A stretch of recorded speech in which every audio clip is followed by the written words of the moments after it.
Hi guys, എല്ലാവർക്കും സുഖമാണെന്ന് വിശ്വസിക്കുന്നു. പോഷ് ആൻഡ് ബോയ്സിൻ്റെ മറ്റൊരു വീഡിയോയിലേക്ക് സ്വാഗതം. ഇപ്പോൾ ഞങ്ങൾ പോയിക്കൊണ്ടിരിക്കുന്നത് ഡർണസ് ബീച്ചിലേക്കാണ്. ഇന്നലെ ഉല്ലപ്പൂളിലായിരുന്നു. ഉല്ലപ്പൂൾ ഫുൾ എക്സ്പ്ലോർ ചെയ്ത് ഇന്നിപ്പോൾ കൈലാഷ് ബ്രിഡ്ജ് വഴി ഞങ്ങൾ ഡർണസ് ബീച്ചിലേക്ക് പോകുന്ന കാഴ്ചകളാണ് ഈ കണ്ടുകൊണ്ടിരിക്കുന്നത്.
അപ്പോൾ ഗൈസ്, നമ്മൾ ഡർണസ് ബീച്ചിലെ പാർക്കിങ്ങിൽ എത്തിയിരിക്കുകയാണ്. വണ്ടി എന്തായാലും ഒന്ന് ചാർജ് ചെയ്യണം. അത് കുത്തിയിട്ടു. അതിനുശേഷം ഈ 4-5 ദിവസമായിട്ട് പുറത്ത് തന്നെ ഫുഡ് കഴിച്ചിട്ട് വേറെ വഴിയില്ല. ഇന്ന് കുറച്ച് ചോറുണ്ടാക്കി കഴിച്ചേ പറ്റത്തുള്ളൂ. അതുകൊണ്ട് രാവിലെ തന്നെ ബ്രേക്ക്ഫാസ്റ്റിനും അതുപോലെ തന്നെ ചോറിനുള്ള പരിപാടിയാണ് ഗൈസ്. അതാണ് ഈ കണ്ടുകൊണ്ടിരിക്കുന്നത്. ഫുഡ് ഡേ കഴിഞ്ഞ് ഞങ്ങളത് ബീച്ചിലേക്ക് ഇറങ്ങി. ബീച്ച് അടിപൊളി ബീച്ചാണ്, ഒന്നും പറയാനില്ല. നല്ലൊരു ഭയങ്കര ഒരു നല്ലൊരു റിലാക്സേഷൻ ഫീലായിരുന്നു ഇവിടെ വന്നു. ഭയങ്കര കാമായിപ്പോയി ഞങ്ങൾ രണ്ടുപേരും. അതുപോലെ തന്നെ ഈ ബീച്ച് ഇപ്പോൾ വീഡിയോ കാണുന്ന പോലെ നല്ല ബ്ലൂയിഷാണ്. ഒരു പ്രത്യേകതരം ഒരു കളറാണ് ഈ സാൻഡിനൊക്കെ.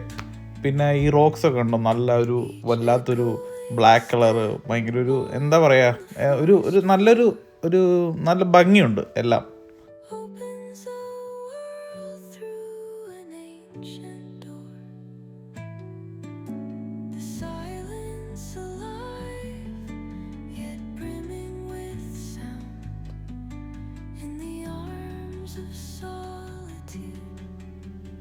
അപ്പോൾ ബീച്ചിലെ വിശേഷമൊക്കെ കഴിഞ്ഞിട്ട് ഞങ്ങളത് നേരെ ഇവിടുത്തെ NC5 ഏറ്റവും ഫേമസ് ആയിട്ടുള്ളൊരു കൊക്ക മൗണ്ടൻ എന്ന് പറഞ്ഞു കഴിഞ്ഞാൽ ഇവിടുത്തെ ഏറ്റവും ബെസ്റ്റ് ഹോട്ട് ചോക്ലേറ്റ് കിട്ടുന്ന ഒരു സ്ഥലമാണ് കേട്ടോ. അവിടുത്തെ അവരുടെ പ്രൊഡക്ട്സൊക്കെയാണ് ഈ കാണിക്കുന്നത്. നമ്മുടെ ഇറ്റാലിയൻ കൊർണേത്ത പോലെ തന്നെ അതിനകത്തൊക്കെ ചോക്ലേറ്റൊക്കെ പുരട്ടിയുള്ള പേസ്ട്രീസും കുറേ ഡെസേർട്ട്സും സംഭവങ്ങളൊക്കെ ഉണ്ട്. പക്ഷേ എല്ലാവരും കൂടെ വരുന്നത് ഈ മെയിനായിട്ടുള്ള ഹോട്ട് ചോക്ലേറ്റ് കുടിക്കാൻ വേണ്ട. ആ സാധനമാണ് ഞാനിപ്പോൾ കുടിച്ചുകൊണ്ടിരിക്കുന്നത്. ഒന്നും പറയാനില്ല, വെറുതെ പൊളി സാധനം.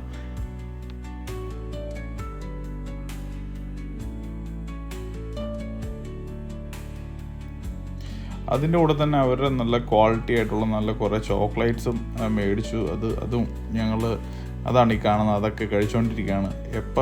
എപ്പോഴൊക്കെ വണ്ണം കുറയ്ക്കണം എന്ന് വിചാരിച്ചു, അപ്പോഴൊക്കെ ഇങ്ങനത്തെ നല്ല ഫുഡ് കിട്ടിക്കൊണ്ടിരിക്കും. എന്ത് ചെയ്യാൻ പറ്റും? എന്തായാലും ഇതൊന്നും മിസ് ചെയ്യാൻ പറ്റില്ലല്ലോ എന്നുള്ള രീതിയിൽ സോജയും കുടിച്ചുകൊണ്ടിരിക്കുന്നു.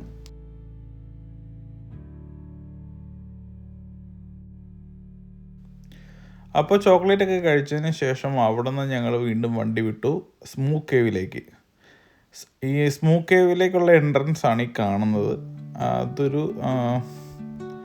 ഈ റോഡ് ശരിക്കും ഈ മലയുടെയൊക്കെ മുകളിലായിട്ട് വരും. പിന്നെ അതിൻ്റെ താഴത്തോട്ട് നമ്മളിങ്ങനെ സ്റ്റെപ്പിൽ ഇറങ്ങി വരണം. എന്നിട്ട് ആ കാണുന്ന കേവില്ലേ, അങ്ങോട്ടാണ് നമ്മൾ പോകേണ്ടത്. വെതർ എന്തായാലും നൈസാണ്.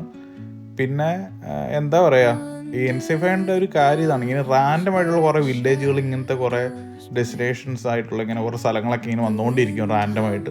അപ്പോൾ അതൊക്കെ ഇങ്ങനെ എക്സ്പ്ലോർ ചെയ്തുകൊണ്ടിരിക്കുകയാണ്. സത്യം പറഞ്ഞാൽ കുറേ ഉണ്ട് കാണിക്കാൻ.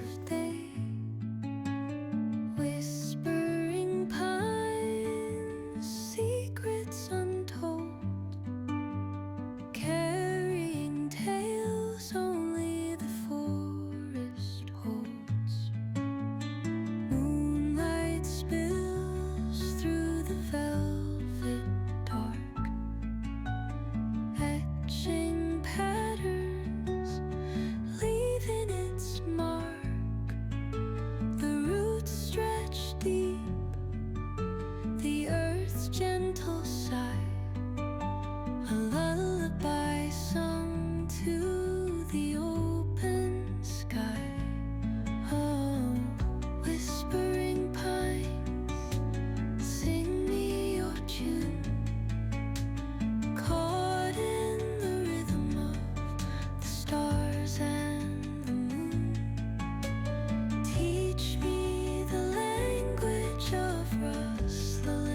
അപ്പോൾ ഈ ബ്രിഡ്ജ് ഇങ്ങനെ നടന്ന് കയറി വരുന്നത് ഭയങ്കര ഒരു മിസ്റ്റീരിയസ് ആയിട്ടുള്ളൊരു ഗുഹ പോലത്തെ ഒരു സ്ഥലത്താണ്. ഇവിടെ ഒരു ചെറിയൊരു ബോട്ടിംഗ് ഒക്കെ ഉണ്ട്. എനിക്ക് തോന്നുന്നത് ഈ പാറയുടെ ഇടയിൽ കൂടെ ഇങ്ങനെ ബോട്ടിങ് പോവാണ്. താഴത്ത് കൂടെ ഇങ്ങനെ കുറേ സ്പേസുകളുണ്ട്. ആ ചെറിയ ചെറിയ സ്പേസിൽ കൂടെ ബോട്ട് ഇങ്ങനെ പോയി അതൊക്കെ എക്സ്പ്ലോർ ചെയ്യുന്ന അതിൻ്റെ എൻട്രൻസ് ആണ് ഈ സ്ഥലം.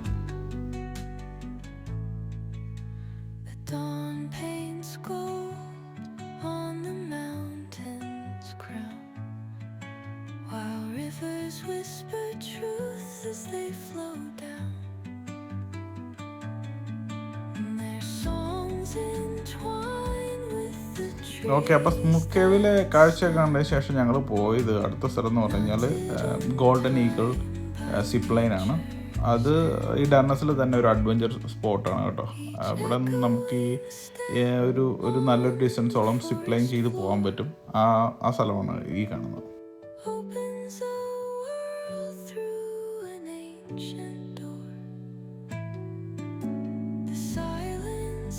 നമ്മൾ പോകുന്ന സ്ഥലത്ത് ഇങ്ങനെ കുറേ കാഴ്ചകളുണ്ട്. അപ്പുറത്തും ഇപ്പുറത്തൊക്കെ ആയിട്ട് ബീച്ചുകളും അതുപോലെ തന്നെ നല്ല മലകളും ഒക്കെ കുറേ കാണാനുണ്ട്. സത്യം പറഞ്ഞു കഴിഞ്ഞാൽ NC500 എന്ന് പറഞ്ഞു കഴിയുമ്പോൾ നമ്മളത് കുറച്ച് ദിവസത്തേക്ക് ഒരു പ്ലാൻ ചെയ്തിട്ട് വേണം ഇതൊക്കെ കാണാനായിട്ട് വരാൻ. അതുപോലെ തന്നെ കൈ കരുതാവുന്ന ആവശ്യത്തിനുള്ള സാധനങ്ങളൊക്കെ കൈ കരുതിക്കൊണ്ട് തന്നെ വരണം. കാര്യം ഇതൊരു ശരിക്കൊരു റിമോട്ട് ഏരിയ ആണ്.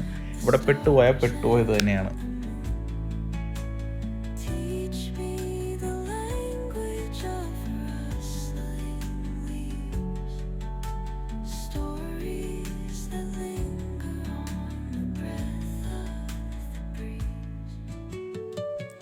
അപ്പോൾ എല്ലാവർക്കും വീഡിയോ ഇഷ്ടമായെന്ന് വിചാരിക്കുന്നു. NC500 അടുത്ത വിശേഷങ്ങളുമായിട്ട് അടുത്ത വീഡിയോയിൽ വീണ്ടും കാണാം. ബൈ.